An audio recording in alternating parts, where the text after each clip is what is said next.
All right, all right. Good evening, everyone. My name is Gianni Bernard with Coldwell Banker Realty. I'm one of the board of directors for North San Diego County Association of Realtors, or NSDCAR. I'm also a member of NSDCAR's Housing Opportunity Committee, or HOC.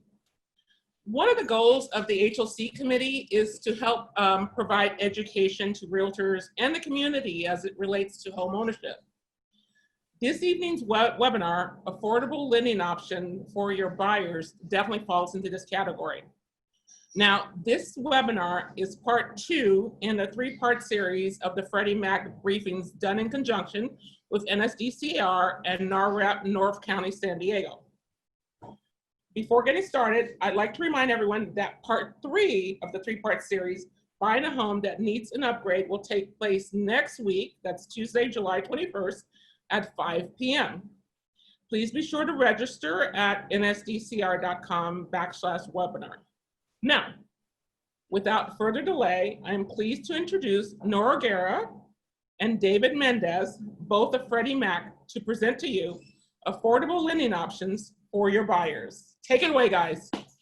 Awesome. Thank you so much. And, thank you for the opportunity for David and I to present today. We have some really great, hopefully, topics, some great nuggets for our realtor partners, for our lenders out there, and just homeowners in general.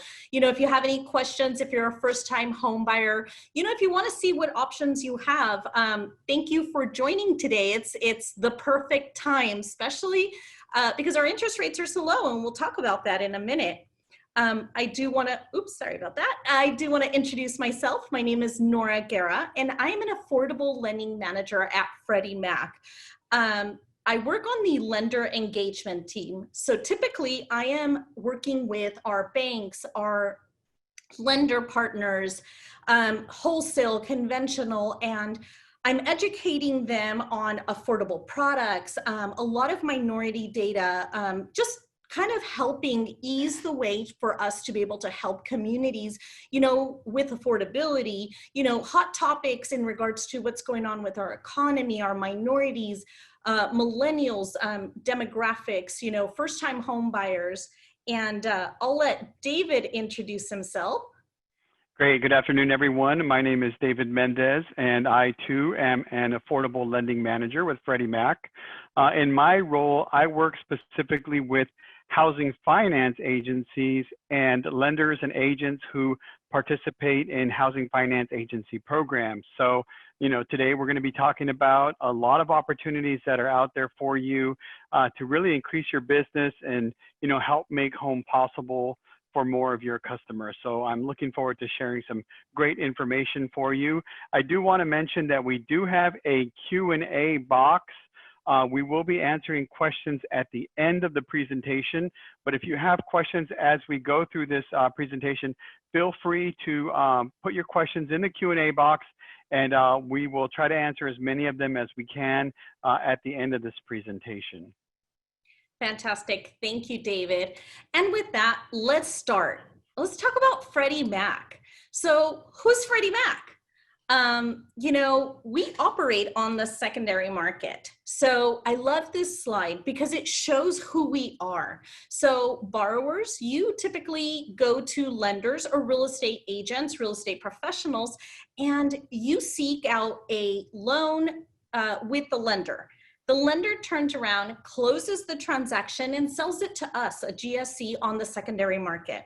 We then turn around and sell it to our investors. Our investors pay us money for this, and we turn around and give the money right back to the bank to be able to keep the home buying process alive.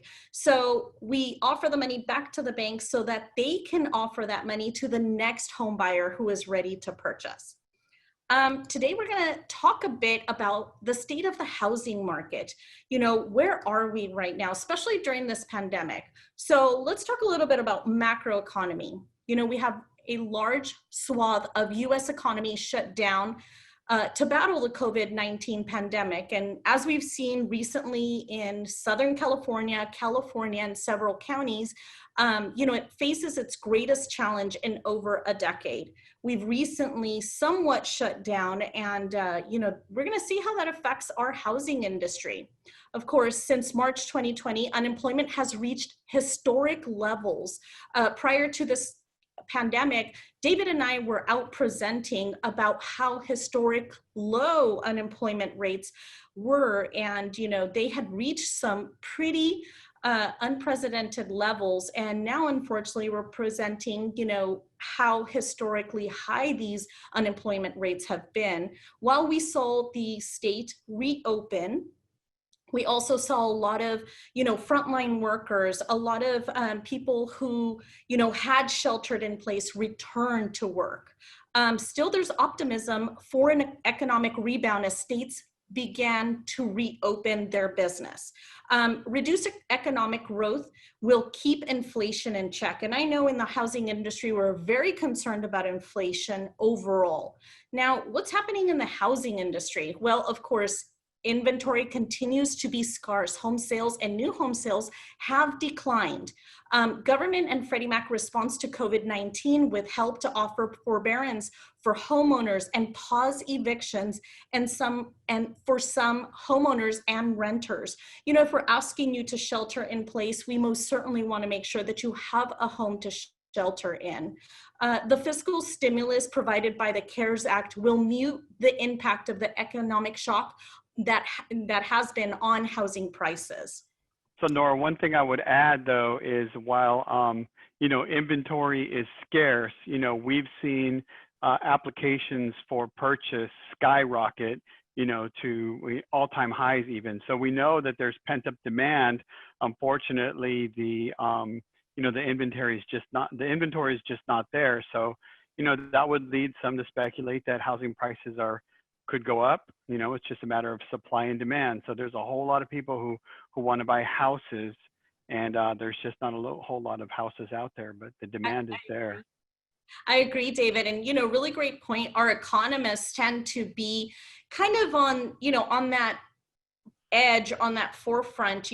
Is this going to drive demand? What are we going to see in the future? So while we're still in the midst of the pandemic, we are truly trying to provide as much economic update, as we're receiving this information. David and I tend to say at Freddie Mac, we receive updates almost hourly, not really daily anymore. So we have to stay in the know. So let's talk about our response to COVID-19 pandemic. So with much of the country under the stay-at-home orders, we expected to see housing markets deviate from their typical spring surge. So as we saw in March and in April, our housing industry was kind of, very iffy. We didn't know, is it going to continue to surge? But like David just mentioned, we've actually seen some historic numbers. A lot of those numbers are also attributed to some refinance business. So that's important to say. A lot of people were able to take advantage of the low interest rates and refinance. At a seasonally adjusted annual rate, home sales fall 45% in the second quarter of 2020, and home sales may be slower to bounce back if potential borrowers do not come to the market. Something I tend to say is, this is where our real estate professionals, you can get out there, you can talk about what we're presenting on, low interest rates, really great affordable products, and kind of setting yourself apart and educating homeowners, future homeowners, people who are ready to buy but don't know if they qualify just yet. Having that conversation and getting them prepared for home ownership will really assist us, in getting our housing market to thrive. Housing prices declines could also be larger than what we expect. So again, we're not in the exact know right now because we are still in the midst of the pandemic, particularly if forbearance and foreclosure mitigation programs do not successfully limit contagion effects on housing prices. The Federal Reserve has stepped in to buy mortgage-backed securities, which has helped to stabilize mortgage markets and bring mortgage interest rates lower. David, we mention this all the time. Couple dates in April, we had historic lows. We had Sam Cater, our senior chief economist, mention that there was 3 dates in April where we had the lowest interest rates ever published in our housing industry. Do you agree? Yeah, and in fact, I think it was last week we hit a new low. I think it was 3.03 by our Freddie Mac guide. One thing I would add also, especially if there's loan officers listening right now, you're probably very busy. We know interest rates are at all-time lows, and you're busy doing your refinances. But eventually you will end up refinancing as many people as you can. Those folks are probably not going to refinance again for a very, very long time with interest rates as low as they are. So I would encourage you to make sure you're also focusing on your purchase market, your purchase clients, because when the refis dry up, you don't want to start your pipeline then. You want to already have your pipeline going of purchases. So while you are busy, and by all means, get those refis, but don't forget about that purchase market. That's going to really help you differentiate yourself once the market shifts. Absolutely. Great point, David. We have to have that, our first-time homebuyers must be mortgage ready. So if there is clients out there that that are not mortgage ready, it's a great time to get them prepared. And we have tools that David's going to talk about to help you lenders and real estate professionals, help them prepare to become mortgage ready, which is an extremely important topic. So again, rates look fantastic. They look very low. They've been low. What are our projections? Well, I believe every economist that I have watched in the last 30 days, David, do you agree, have mentioned that interest rates are going to basically stay low until the end of the year. We're not quite sure where 2021 will lead us on the interest rate market, but at least till the end of the year, we're seeing a trend and a surge for them to remain low. Agreed? And we would not be surprised if they go below 3%. We would not be shocked at all. Yeah, awesome. So housing appreciation. Now, during our 2009 market crash, we saw housing appreciation basically plummeted. It plummeted. It was very aggressive. We saw immediately, housing values were affected. That was one of the first, first things you noticed as soon as you started seeing listings. Well, what we are seeing is house appreciation is slowing down. It's not as aggressive as it's been in the last 3 years. However, it's slowing down at a very low pace. So nothing for us to report, and it looks like, this pandemic is not affecting housing prices in a negative manner. I think something that we did that was positive after 2009 is we educated our real estate industry and our home buyers on retaining equity on their homes. Of course, during the 2009 market crash, equity was scarce. I mean, we did not see a lot of people retain equity, especially when those housing prices plummeted on the homes. So we have $18.7 trillion in equity versus $10.5 trillion of mortgage outstanding debt, which I think is pretty important. What are your thoughts, David? I agree, 100%. So mortgage originations increased in 2019. At the beginning of the year, our senior chief economist said, we're in a very thriving market. He was projecting $2 trillion in our housing industry. And I'm kind of shocked to announce that we are seeing an upwards tick of 2.4 trillion as of last week, a very interesting projection. But if you notice 2021, we are going to see much lower, 1.9. I believe he mentioned the surge of refinances is truly going to affect, we're going to see those refinances tend to dry up a bit in 2021. So he was staying on target with 1.9.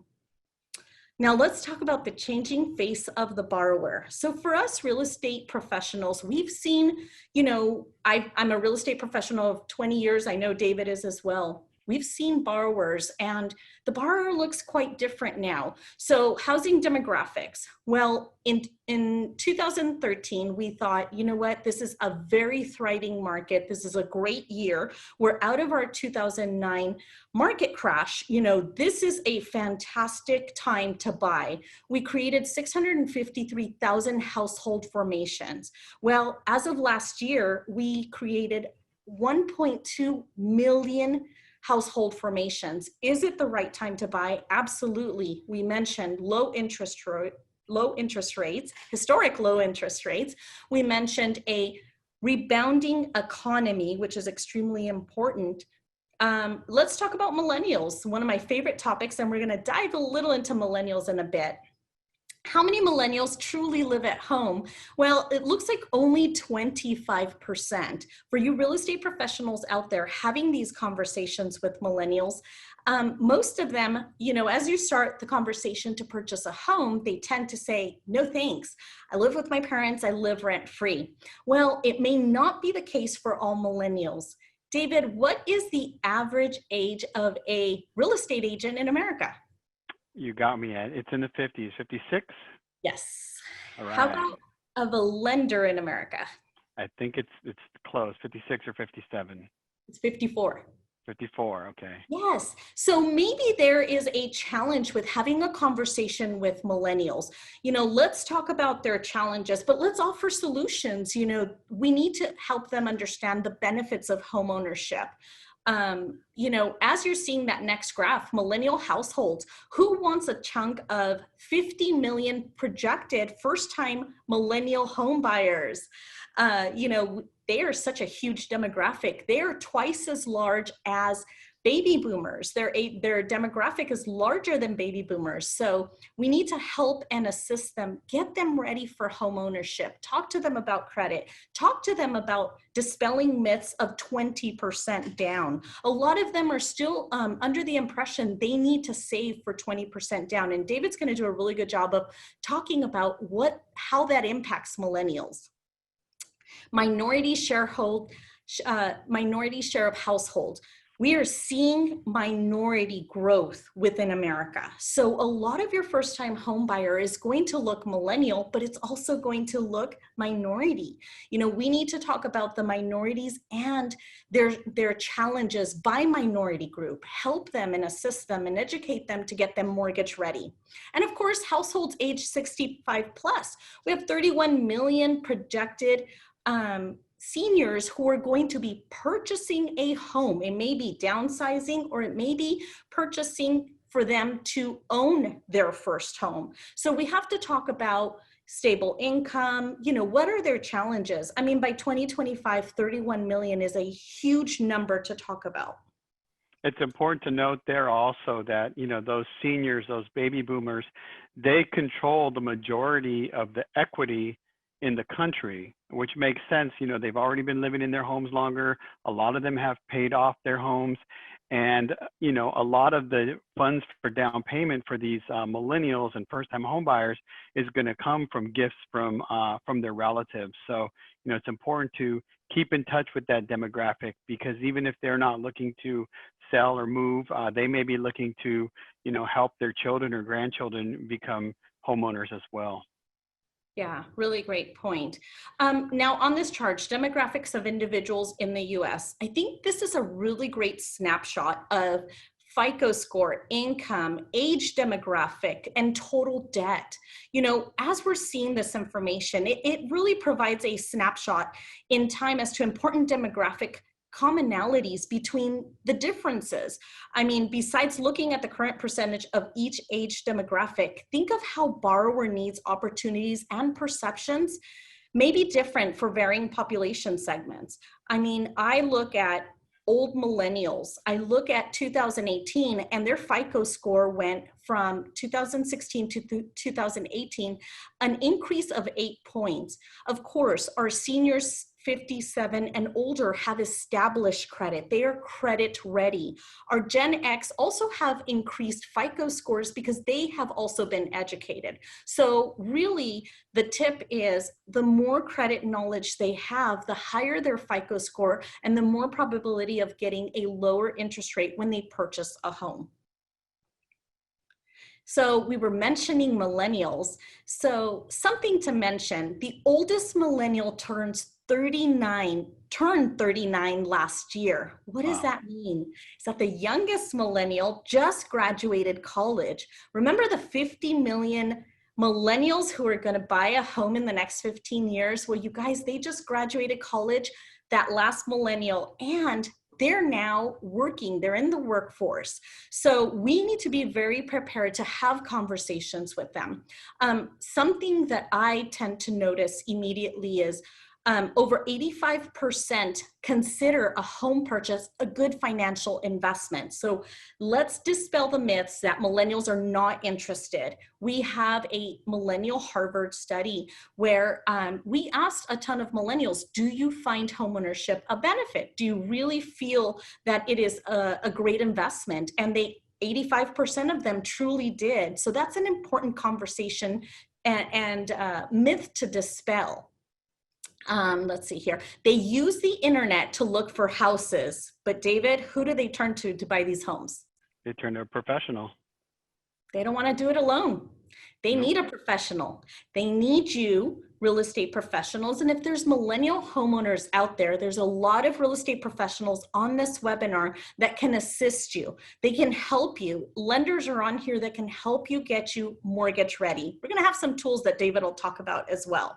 98% of millennials who purchased a home in the past year used financing for the purchase. What does that mean? Is that they know that they cannot buy a house all cash. They understand that they must finance. The thing is, we need to educate them on what the financing looks like from start to finish.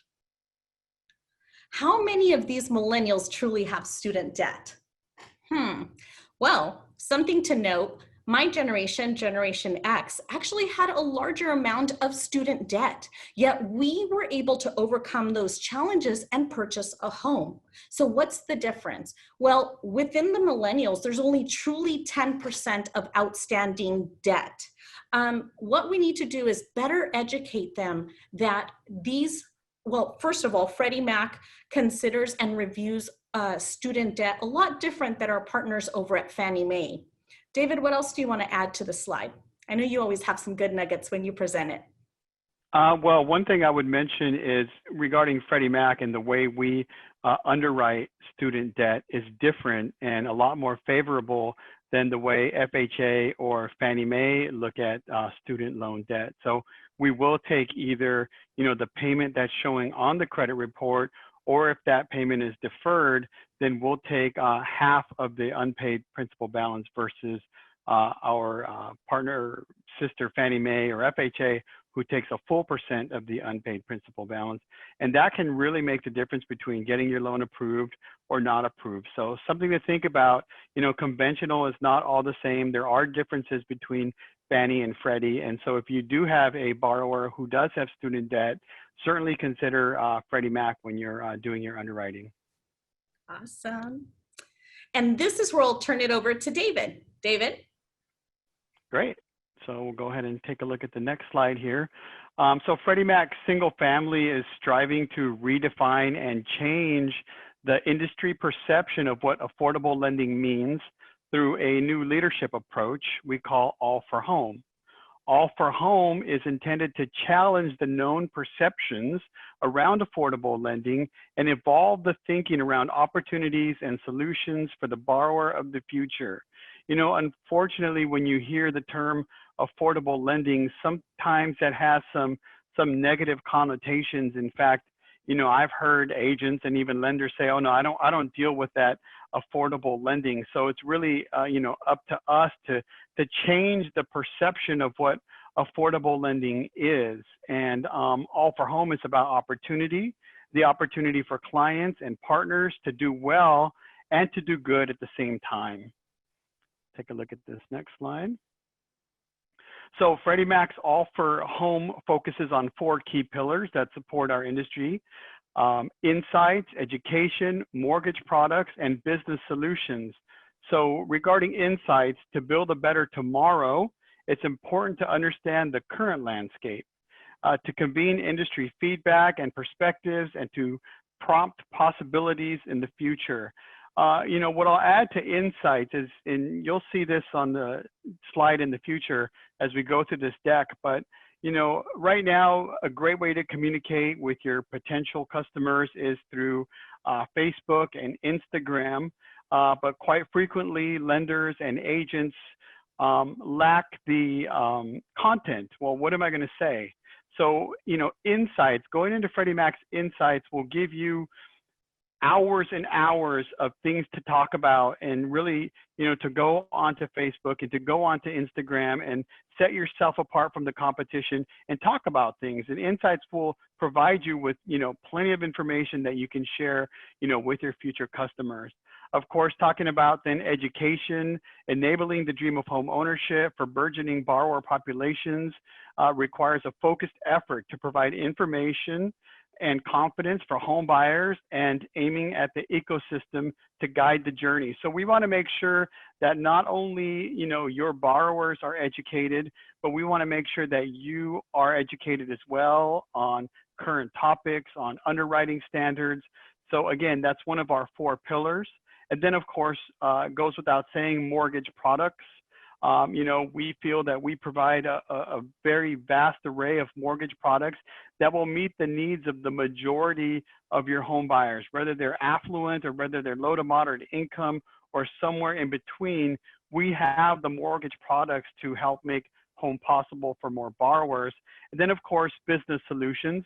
So it takes a broad set of solutions and people from across the housing ecosystem to solve for borrower and industry challenges, and to make the dream of home simpler, faster, and more affordable. So, as far as business solutions, we're talking about, systems, things like LPA. So, we know DU is common, desktop underwriter, but LPA is our automated underwriting system, loan prospector.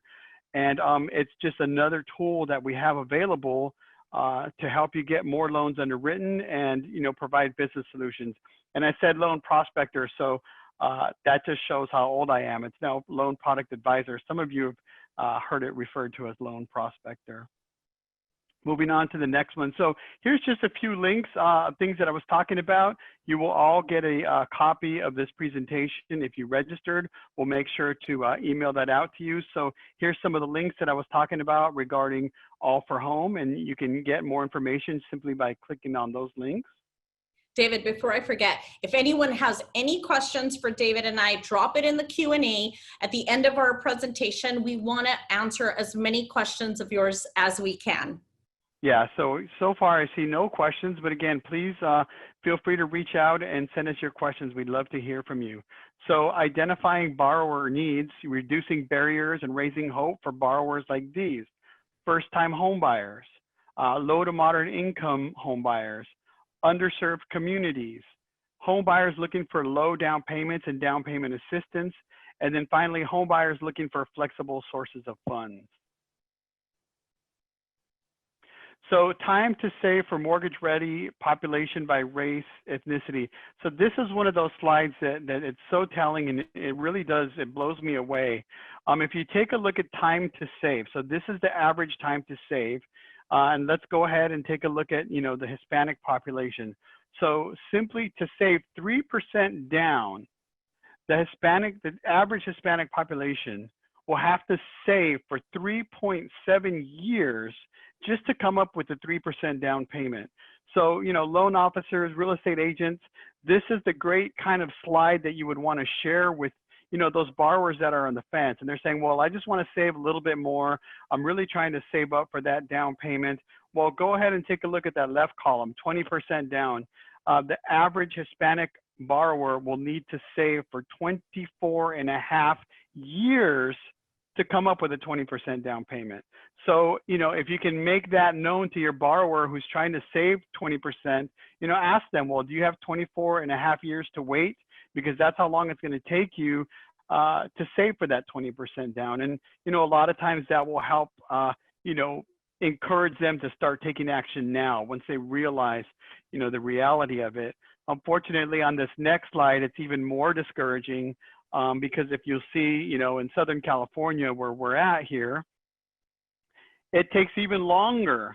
So the blue sections, it can take anywhere from 5 to 10 years simply to save for a 3% down payment. And in areas like Northern California, when we're looking at Silicon Valley and San Francisco, it can take more than 10 years to save for 3% down. So again, you know, it's really up to lending professionals, real estate agents to make that information known and to really, you know, remove those misconceptions that they need to save that 20% down, because it's going to take an awful long time if they're trying to save for that 20% down. Moving on, so we are all in for first-time home buyers. So 33% of all borrowers are first-time home buyers. So I just want to make sure I repeat that, make sure it's clear. Of all the home buyers in America, 1/3 of them are first-time home buyers. And that has remained the same from the previous years. 52% of buyers aged 30 to 39 years and 88% of buyers for 29 years and younger were first-time home buyers. So, you know, we're just talking about millennials. So the majority of millennials are first-time home buyers. Unfortunately, that 33%, the average used to be 40%.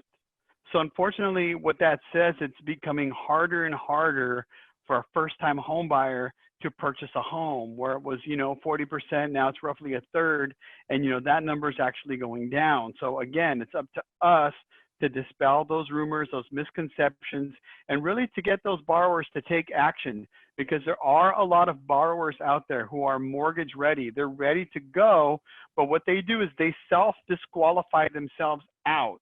They went online, they read something, and so, you know, they didn't speak with a professional, and they automatically self-disqualified them out of, you know, purchasing a home. So again, it's up to us, it's up to lenders, real estate agents, and other real estate professionals to, you know, spread the word and you know, let folks know that, you know, there are opportunities, there are products out there to help bridge that gap and, you know, make home possible for more people.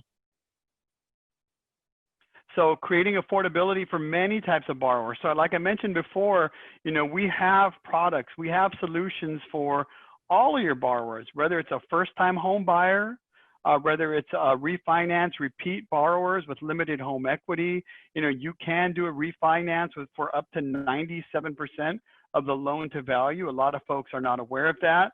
So, you know, folks who may have purchased their home just a couple years ago, you know, can take advantage of the low rates that are now, even though they don't have a lot of equity in their home. And, you know, that can really translate to significant savings, hundreds, maybe even thousands of dollars over, you know, the course of the year. Changing demographics, actually, let's go back. Changing demographics, greater opportunities, first-time homebuyers, millennials, multi-generational households, seniors, Hispanics, Asians, Black Americans. You know, I'll briefly say, you know, I do come from a multi-generational household. You know, the house that I own now was owned by my grandfather. It was a 2-unit home that he purchased with his brother. In order for them to be able to purchase that home, eventually, you know, I was able to purchase that home from my parents. Now I'm able to rent that second home that's part of that 2-unit. And, you know, it's really done, you know, huge things for me personally. And again, we have solutions for that. You know, relevant for the ever-growing condominium market, we have products for condos as well. Real estate agents, you know that, you know, when you're submitting offers, especially on condos, first of all, it's hard to even find an FHA-approved condo complex.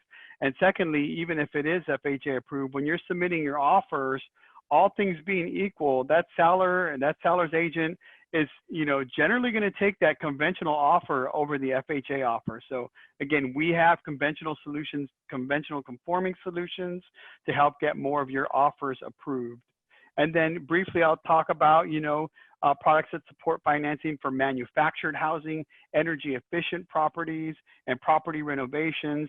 Think about an energy efficient property refinance. Not only can you refinance at a lower interest rate, but now you're doing energy efficient upgrades to your property, which is saving you money. In fact, Nora, I think I just heard you talking about solar panels and, you know, looking forward to seeing your electric bill, you know, go down. So imagine not only can borrowers refinance, get a lower interest rate, lower payment, but also lower electric bill payment as well. So lots of opportunities for you out there. And then of course, low down payment options. So we know that the greatest barrier to home ownership is coming up with that down payment. We already saw that it can take, you know, a long time, 3 to 5 to 10 years to save for that down payment. So we have solutions for you to come up. We have low down payment option programs. So the first one I want to talk about is Home Possible. Certainly that's our most popular affordable product out there. It's very common and it has some great features and benefits. First of all, it does allow you to come in with a down payment as low as 3%.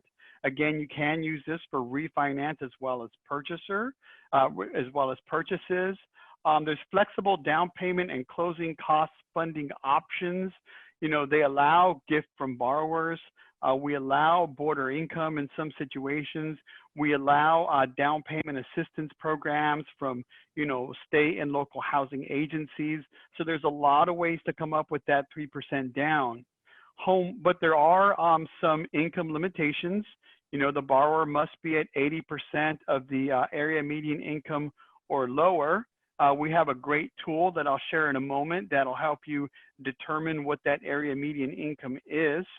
And then there's private mortgage insurance stops at 80% of the loan to value. So on the FHA side, we know that mortgage insurance lasts for the life of the loan. On the conventional side, that goes away at 80%. And when you're using Home Possible and you're at 80% or lower of the area median income, you also get reduced coverage mortgage insurance. Home One doesn't have those income restrictions. It is still a low down payment, you know, 3%. And I've seen, this is very, very common. There are folks out there who make, you know, very good incomes, upwards of $200,000+. But because the cost of living is so high, even though they have strong incomes, their cost of living is so high that they too cannot afford to save for that, you know, 5, 10, 20% down payment. So we have a low down payment option for folks with no income restrictions. And so that's just another solution. You have a borrower, strong income, but no money for, or little money for down payment. We have Home One. And then we have HFA Advantage, which comes with the most features and benefits of these three programs. So it is based on Home Possible underwriting requirements. It is good for one unit primary residences only, although they do allow ADUs. So if it is a one unit primary residence with an ADU, that would be allowed. State and local HFA down payment assistance. So, you know, here in California, we team up with Golden State Housing Finance Authority, and they offer as much as 7% in down payment and closing cost assistance. So on a $400,000 home, that's $28,000 in down payment and closing cost assistance. And that assistance comes in several forms. In some cases, it's a forgivable second. If you stay in your home for 3 years, that down payment assistance is completely forgiven. And then on top of that, they also offer a gift, which, you know, most people refer to as a grant, but technically in this case, it is a gift, and it's another additional 3.5% for closing costs, and that's completely forgiven. As soon as you close, that money is forgiven. There is no repayment provision. So when you have borrowers who are low to moderate income, who don't even have for the down payment, there are programs that will not only assist them with the down payment, but will also assist them with the closing costs, effectively giving them almost 100% financing. They can literally purchase a home with less than $1,000 out of their own pocket. And usually that's going towards the credit report and the appraisal. The rest of it's paid for through either you know, the second or through that grant.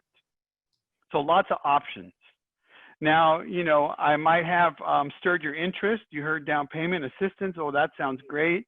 I want to know more about this $28,000. Well, I'll tell you that, there's programs here in Southern California in the city of LA that offer as much as $100,000 in down payment assistance, or up to 20% down for the down payment. So imagine now you have a conventional loan, 80% conventional loan with no mortgage insurance. What a great opportunity for your customer to be able to purchase a home. And how do you find those programs? Well, the Down Payment Resource website is a great website. Again, you are going to get a copy of this deck. You will be able to click on all these links. This allows you to find down payment simply by entering the address. So if you already know the address of the property that your borrower wants to buy, pop in that address and it's going to tell you all of the down payment assistance programs that are available in that surrounding area. If you don't know the address, but you know the general area, I like to do a county search. That's going to give you cast the widest net. So, you can search for what's available in San Diego, and it'll give you all of the programs that are available within the San Diego area or Los Angeles or Orange County areas as well. Again, just a great opportunity. And not only will it, tell you what's available, but it's going to give you the links to those websites, and it's also going to give you the contact information of who you need to contact in order to find out more about these down payment assistance programs. So, just a great resource. I mentioned earlier the Home Possible Income and Property Eligibility Tool. This is a link to that tool.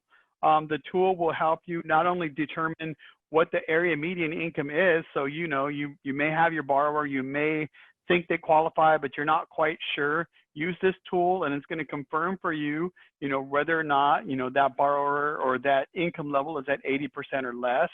And, it also has some features integrated into it. It too can tell you if there's down payment assistance available in the market that you're looking for. So it's a great utility to use for your borrowers as well. And, again, you're going to get a link to all of these. So we don't sell against FHA. In some cases, FHA might be the right product for your customer, especially if they have very high debt ratios, very low credit scores. Those customer profiles tend to get more approvals on the FHA side. But all things being equal, there's plenty of reasons why you would want to choose Home Possible or HFA Advantage or conventional over FHA. First one being that mortgage insurance for one-unit properties ends when the LTV is 80%. On FHA, it stays for the life of the loan. Conventional mortgage insurance, they're charged a monthly premium, and that's also flexible. So, there are other options besides just monthly. You could do a single premium and pay off that MI in one shot. You could also do a split premium where you pay down some of that mortgage insurance, and what that ends up giving you is a lower monthly payment. So sometimes that helps when you have, when you're pushing those debt ratios. On the FHA side, not only is there upfront mortgage insurance, but there's also a monthly premium as well. So, you're putting your borrower into a lesser of an equity position than you would be if you're going conventional. And MI required only if the LTV is 80%. So I mentioned that down payment program that offers 20% down in assistance. In that case, your borrower is already at 80% LTV. There would be no mortgage insurance. If you were going on the FHA side, even if you had 20% for the down payment, regardless of that source of the down payment, you're still going to pay mortgage insurance. And then again, as I mentioned, no upfront MIP versus on the FHA side, upfront MIP, and it's usually added to principal and amortized. So now not only are they coming in with a 3.5% down payment versus a 3% down payment on our side, but they're also financing in that additional upfront mortgage insurance premium. So, going conventional will put your borrower at a better, stronger equity position, and it'll help them build equity faster. So sharing Freddie Mac insights, I talked about this a moment ago. We have tons of available resources for you. Whether you're a real estate agent, a loan officer, or another mortgage professional, title person, escrow person, there are tons of resources for you. This particular one is the Real Estate Professional Resource Center. It's an online resource center to help real estate professionals grow business with first-time home buyers, low to moderate income buyers, and within growing diverse communities. So you heard Nora talking about growing diverse communities. We have millennials, we have minorities, we have millennial minorities, which is going to be the bulk of your future customers. You want to know more about them?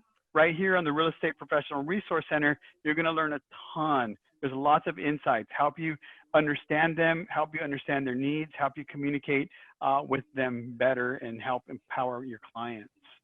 David, something to note, what we've been noticing, monitoring, or checking out social media of industry professionals, what we see and we notice is some stale information being shared out there. One real estate agent or one lender is sharing, information in regards to forbearance, to, industry information, and all of a sudden it's all over the country, and this information is stale. It's not helping homeowners, and it's really kind of, the latest, it's not the latest information. We want you to become subject matter experts and assist and help your community. Remember, your book of business comes to you first. You are the real estate professional. So if you want to get some information in regards to hot topics and blogs, definitely join this webpage. Very important.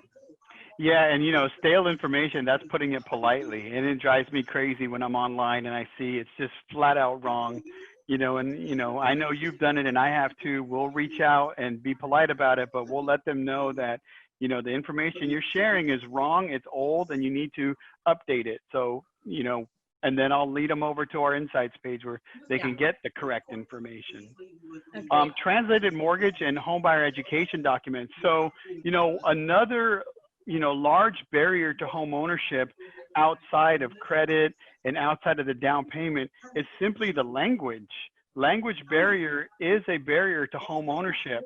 So, we have translated hundreds of documents into English, Spanish, traditional Chinese, and Vietnamese languages. And let me see if I can, there's a little bit of noise. If you could go ahead and mute your line, please.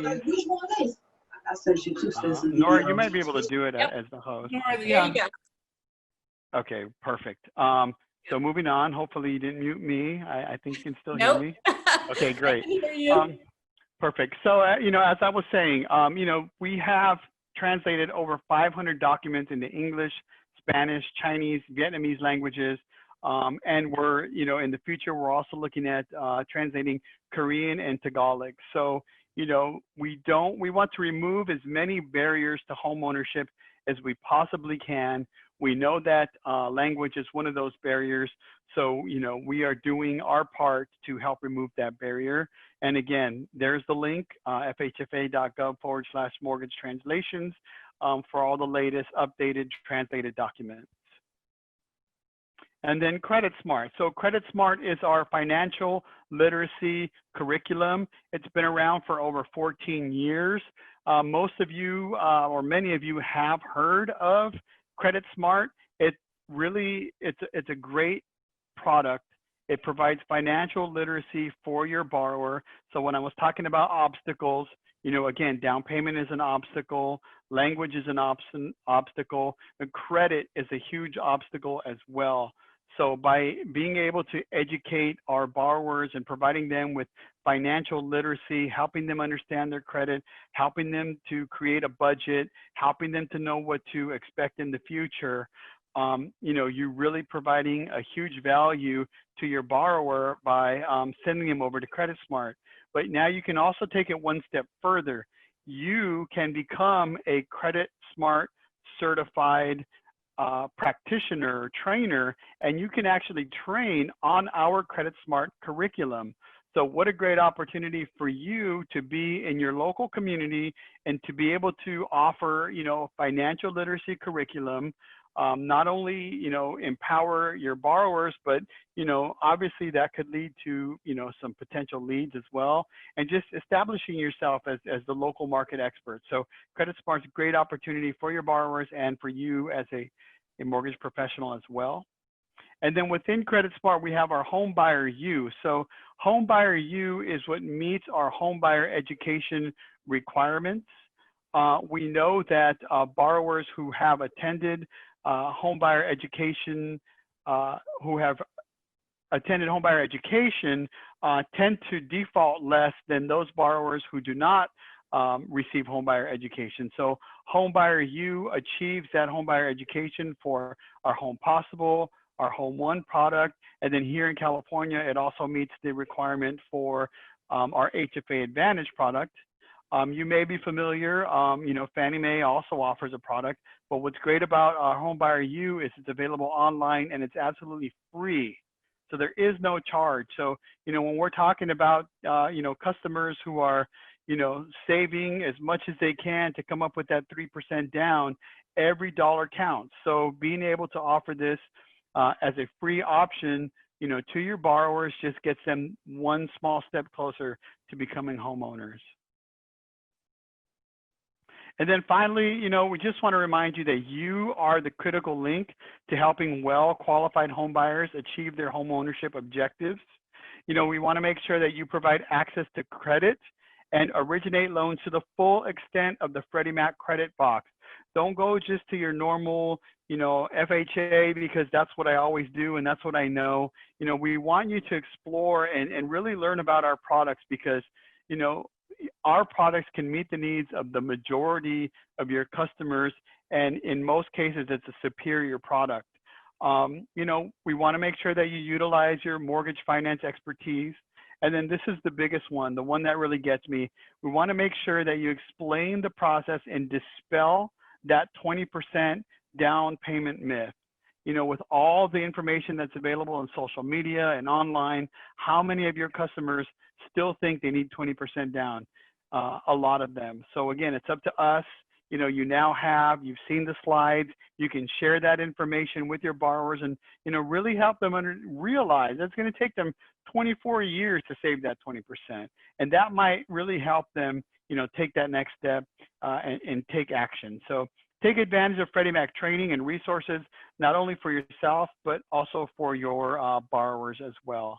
And then, of course, we encourage you, don't hesitate to reach out to Nora or myself or to Freddie Mac. We have a ton of resources, and I'm happy to see that we have a ton of questions. So before I go to the questions, Nora, is there anything else you want to say? No, I think it's important that, during this pandemic, you realize there's a lot of ways that Freddie Mac wants to support homeowners, future homeowners, realtors, real estate professionals, lenders. We are truly here to be your support. We learned a lot of lessons in 2009, and we really were able to navigate this pandemic rather quickly. We were able to act very quickly and support our real estate partners, and of course the housing industry. So thank you so much, David. I appreciate all the information. Thank you for being an amazing co-host. Let's get to some Q&A. I think we've got a couple minutes. Sure. So the first one is, do you have literature that real estate agents can use to help promote DAPs you have available? The short answer would be the Real Estate Professional Resource Center. We do have literature. We do have co-branded materials there as well that you can use to, not only use the Freddie Mac logo, but, co-brand and really give yourself some additional credibility as one of Freddie Mac's partners. David, that was from free? Marissa Raster. Yes, it's free. It's all free. Thank you for bringing that up. Free 99. Yes, free 99. And I do have to say, I have gone in there, the marketing material is really nice. The co-branded stuff is, really high quality. I think our marketing team does a phenomenal job of ensuring that we put quality stuff out there. So if you'd love to partner with Freddie Mac, we would love for you to download and co-brand some flyers with us. A lot of the information that we just spoke about is part of our flyers. Next And I slide. will mention, you know, in the chat box, Monica from Freddie Mac has shared with you a ton of links. So most of the links that we saw in this presentation, Monica has shared in the chat box. So by all means, feel free to head over to that chat box and, you know, click on the links that you find relevant. We do have another question here. This is from, hopefully I'm saying this right, Neela Esposito. And Neela says, good day. Do you have a product where rent from a relative or renter can be used for the home buyer's income? If so, do you use a percentage or all of the rent? And what are some of the guidelines? Regards and thank you. So Nora, do you want to take this one or? Hey, guideline question, my favorite. So, you know, I'm going to use that example that David used, ADUs. So yes, Freddie Mac allows ADU rental income. So it's very specific to a scenario. So I'm not going to be able to answer that exact question on the qualification, but I do, you know, Monica, if you can help me, drop a link. So the best and easiest way to find this answer is go to Monica, on Google, you can go to freddiemac.com ADU net rental income. So we have an actual worksheet, and I'm a previous underwriter. I love guidelines, and I was jumped in there and I was playing around with the tool. And I think it's really important if you're a lender, which it sounds like you might be a lender, definitely a real estate professional, we have a calculator that can help you calculate net rental income. So we do allow ADU net rental income. And then I'll also add that we, in most of these products, allow border income as well. So I'm not going to get too into the details as you know, regarding the percentage that they use and how it's tracked, because yes, they do have, you have to show a history of receiving that border income, and there is a percentage that's calculated. I don't know the exact percent, but that information also is available on the Freddie Mac website. So, you know, I would go on to Freddie Mac's website and just search for border income. And that's going to give you the details as far as if you have basically a roommate who's paying rent. In some cases, you absolutely can claim that income as long as you can source it and, you know, provide supporting documentation. So hopefully that answered your question. Yeah, so Neela asked, this would include border income. That's correct. Wonderful. And then there were a couple other questions that Monica asked, that Monica already answered, but I'm going to go ahead and share these anyway. So Nicole Vanderberg asked, are we going to be able to see a replay of this recording? There's so much helpful info in here. I'd like to be able to go through it again and take notes. So Nicole, thank you for that great comment. Yes, absolutely. We are going to share this. So not only would I encourage you to rewatch this and take notes, but I would encourage you to share this information as well. So you know, share it with other loan officers, other real estate agents, other customers that you think may benefit from this information. It's a ton of great information. And David, if I can mention, it is going to be on the NSDCAR website. So it is being recorded. It is going to be published and posted on there shortly. So awesome. Thank you. We're excited. We're glad that you like the information. Yeah, thank you for the positive comments. And with that, you know, I'll turn it over back to you, Nora, to wrap it up. But, you know, we would like to thank NSDCAR for, you know, hosting this webinar and for allowing us to share all of this helpful information. We certainly hope that you found value in this and that you're able to make home possible for more of your customers. And with that, Nora, close this out. Awesome. Monica, will you unmute yourself? I don't have the exact date of the next, I believe this is series 2 of 3. We're going to have another webinar. So I think I have it here, July 21st. Are we talking about the buying a home that needs an upgrade? Yep. Right. Yes. That's a week from today, Tuesday, July 21st at 5 p.m. Yep. Perfect. Fantastic. And you can go to nsdcar.com for more information, or I'm sure there'll be a link in the chat box for that as well. Thank you so much to all our attendees, to NSDCAR, to NAREP, to all of the affiliates that support this organization. We thank you once again. Thank you for inviting Freddie Mac and allowing us to help educate and keep our homeowners, our future homeowners, our millennials, our future minority homeowners from purchasing a home. Thank you so much, everyone. Have a great afternoon. Bye. Thank you.